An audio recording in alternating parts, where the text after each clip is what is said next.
Fala aí, fãs do tabuleiro! Sejam muito bem-vindos a mais um vídeo do nosso canal. E hoje nós vamos estudar juntos uma partida digna de Oscar, jogada entre Magnus Carlsen e Kramnik, um gambito da dama recusado, numa partida enriquecida de estratégias e lances posicionais. Você vai se apaixonar e com certeza levar o seu jogo para o próximo nível. Então não perde por esperar, vem conosco, porque a partida de hoje está maravilhosa. Mas deixa eu te pedir, dá aquela força pra gente, deixa um like aí, se inscreve no nosso canal, compartilha o vídeo com outros amigos, beleza? Bora pro vídeo de hoje? Então prepare aí as suas jogadas, porque hoje é dia de explorarmos os segredos do xadrez.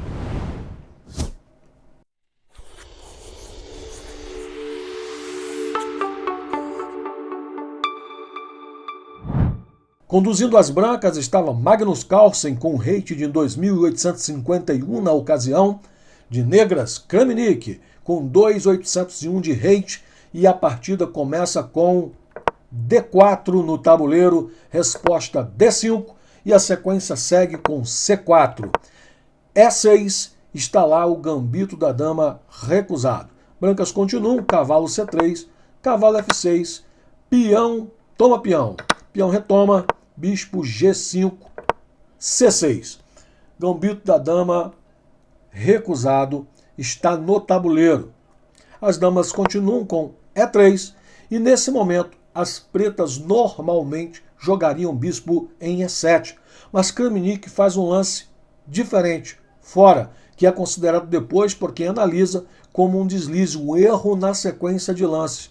Ele joga o bispo em F5, permitindo que as brancas, então, ataquem o bispo com dama em F3. Esse ataque, o bispo tem que se retirar, no mínimo é uma perda de tempo. Quando o bispo sai para G6, ele permite com que as brancas quebrem a sua estrutura de peão numa sacada posicional importante nessa partida. Observe que nesse momento as brancas tomam o cavalo de F6, dama retoma, e aí dama por dama, e quando o peão de G retoma a dama, termina as negras com o peão dobrado e a estrutura quebrada. Ele já não poderia mais rocar com segurança no lado do rei. E as brancas então prosseguem com o seu desenvolvimento, cavalo em F3, preta joga um cavalo D7, e aí o desenvolvimento tem que seguir. Só que as brancas avançam nesse momento com o cavalo em H4, mesmo antes de desenvolver o seu bispo de casas brancas. Qual é a intenção desse cavalo em H4? Jogar um cavalo no extremo do tabuleiro, onde ele vai jogar menos. Na verdade, a intenção posicional aqui é sensacional. O Carlsen está de olho na casa de F5. Observe o que vai acontecer. Pretas desenvolve o bispo, que estava faltando ser desenvolvido, jogando em E7. E aí, Magnus Carlsen, que poderia jogar um franqueto com G3, poderia jogar o rei em D2, também existem partidas com este lance, ele joga cavalo em E2. E aí tem uma exclamação, porque esse lance, estrategicamente, está bem colocado. Ele está levando o seu cavalo para apoiar a chegada em F5. Olha só que interessante. Pretas jogam cavalo em B6, e aí as brancas chegam com seu cavalo em G3, preparando para ocupar a casa de F5. As negras então jogam bispo em B4, dando cheque ao rei das brancas, que se conduz imediatamente para D1, saindo ali do ataque do bispo, saindo da linha do cheque. Nesse momento, as negras cometem um erro de cálculo e jogam um cavalo em A4, um lance duvidoso. Por que duvidoso? Porque o cavalo branco está chegando em F5 e as pretas não têm nenhuma contra-resposta para tirar aquele cavalo de lá ou para incomodá-lo. O correto seria, segundo a análise, que o cavalo fosse para C8 e quando o cavalo das brancas chegasse em F5, eles teriam cavalo em D6 para dar a resposta ali, trocando, retirando, eliminando essa posição ali fortíssima que o cavalo das brancas vai ter sem nenhum incômodo, ok? Então com o cavalo em A4, as brancas, sem perda de tempo, joga um cavalo de G em F5. E as negras então jogam rei em D7. E a gente se pergunta imediatamente por que já que jogou o cavalo em A4, não toma B2 dando cheque? Por que jogou rei em D7? Porque seria um erro ainda mais grave tomar o peão de B2. Como assim? Vamos dar uma olhada? Deixa eu voltar à posição. Se ao invés de rei D7, cavalo toma em B2 dando cheque, rei branco vai a C2, ameaça cavalo tem que sair. E aí tem duas opções, A4 ou C4. Se joga, por exemplo, em C4, as brancas trocariam, bispo por cavalo, peão retoma, já ficando ali as negras com mais um peão dobrado. Na sequência, traria a torre de H, B1, ameaçando o bispo, que tem que sair. E se sair, cai B7. Então, defenderia, por exemplo, com C5. E aí, caberia às brancas ali um A3, bispo teria que sair e, de toda forma, B7 cairia. Então, você percebe que tomar esse peão não foi bom negócio, tá certo? E se ele retirasse o cavalo para A4, o que aconteceria? Rei avança para B3, atacando bispo e cavalo ao mesmo tempo. Bispo se retira ali tentando, manter uma das peças para C3, atacando a torre. E a torre, que está atacada em A, viria para C1, atacando o bispo. E mesmo que se permita qualquer questão ali, está caindo uma das peças. Então você percebe que tomar B2 é um negócio errado, é ruim. Deixa as peças brancas com vantagem. As negras ficam com prejuízo total ali, piorando mais ainda o jogo, deixando o jogo praticamente perdido, Então elas optam por rei D7, inclusive é o lance indicado pela máquina nessa posição.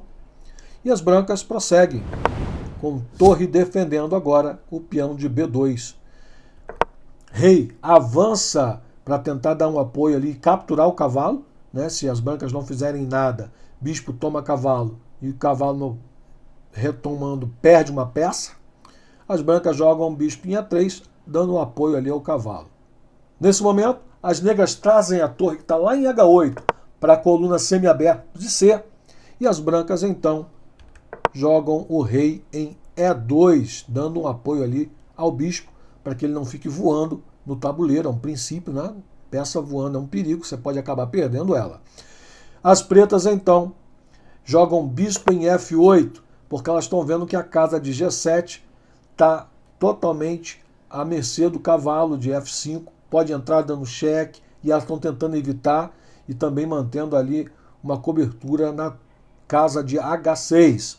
E aí as brancas jogam G4, dando um apoio ao cavalo de F5, liberando o cavalo de H para manobrar e se posicionar melhor e mais estrategicamente no tabuleiro.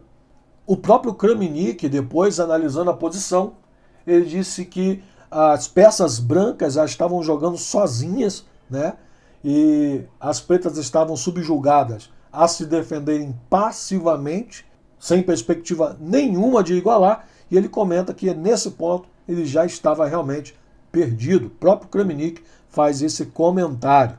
Brancas jogam então cavalo em G2, exclamando, trazendo o cavalo para o jogo, mais uma peça que vai jogar fortemente.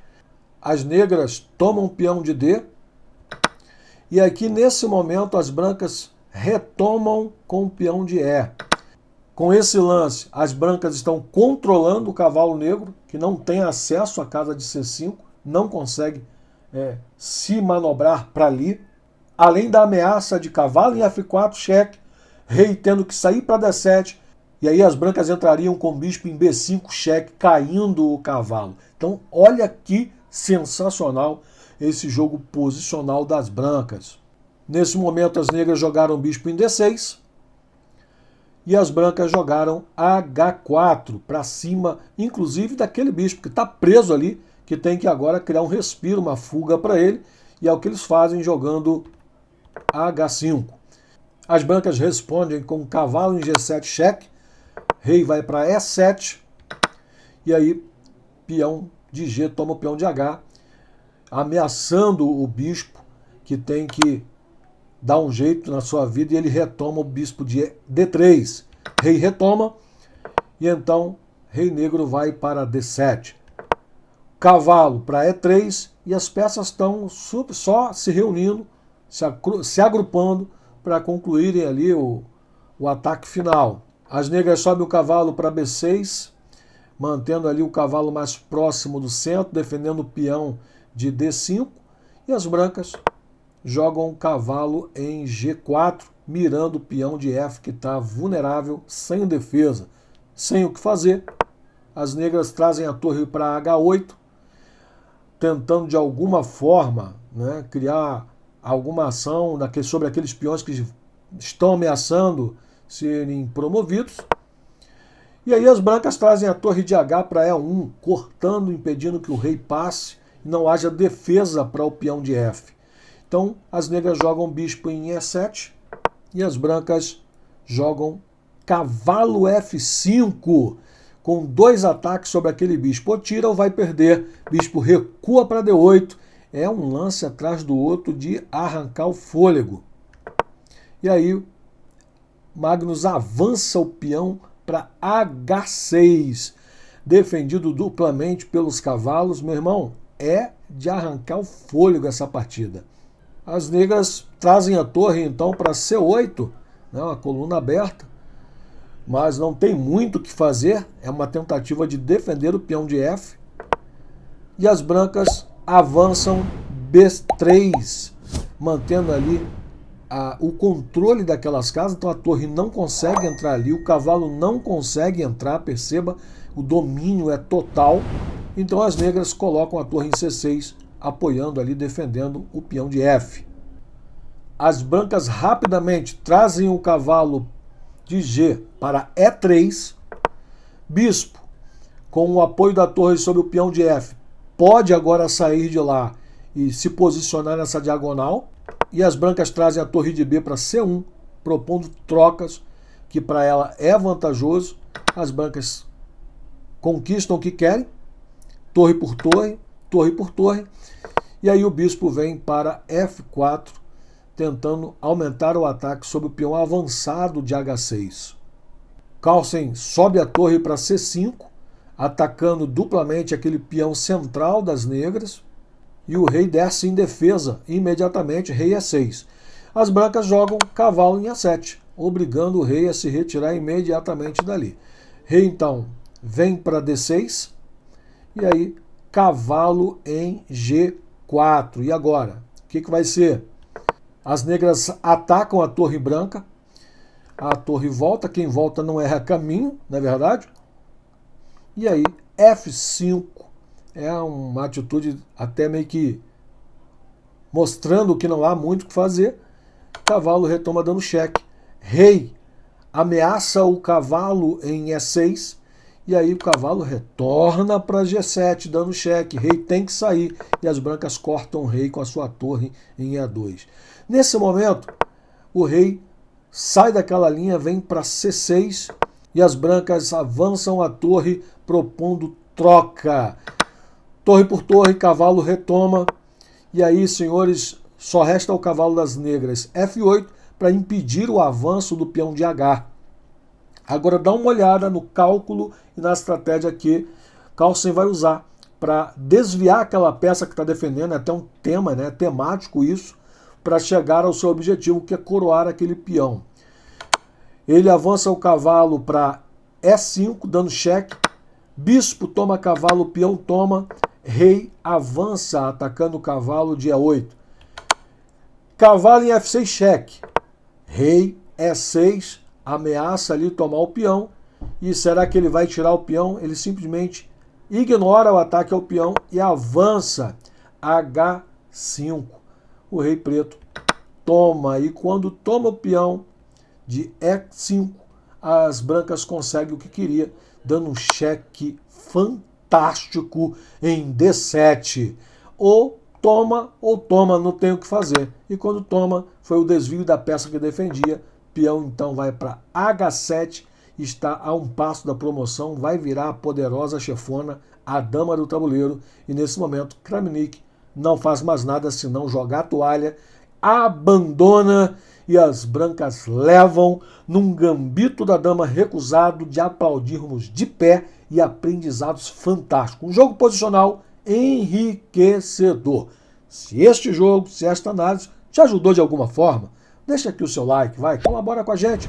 Deixa um comentário, o que você está achando, sugestão, dica, sugerir tema, o que você quer. Fala aí com a gente, nos ajuda aí a avançar, a melhorar o canal, tá certo?